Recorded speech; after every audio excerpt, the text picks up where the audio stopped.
You cut yourself off from support of others when you start comparing your grief.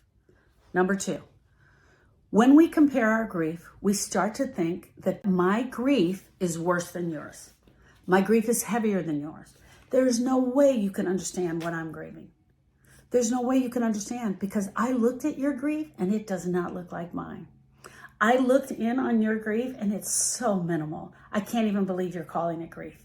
That's what we do when we start comparing the grief.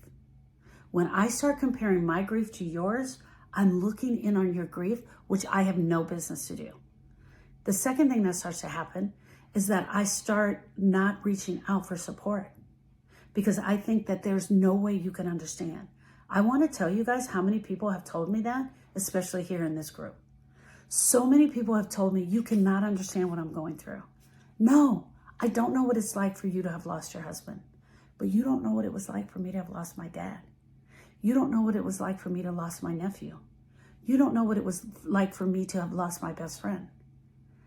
Don't compare your grief to mine because you're going to start isolating yourself. I'm not going to get isolated because I'm out here trying to find all the help that I can. You start to pull back. You don't share things with people that are also on a grieving experience because you think your grief is deeper than theirs. You think they won't understand. You won't say the words that you need to say. You don't talk out what you need to talk out. Grievers need to talk. But if I'm comparing my grief, I'm not going to be talking to you about it. I'm going to be holding it in. And I'm going to be searching like a lost little child in the night, searching out for someone who could possibly understand what I'm going through, who could possibly feel what I'm going through. I want to be in the same group as the same people who can understand what I'm going through. If that's you and that's what you want, by all means, go and do it. But I'm telling you, you comparing your loss is hurting you, not them.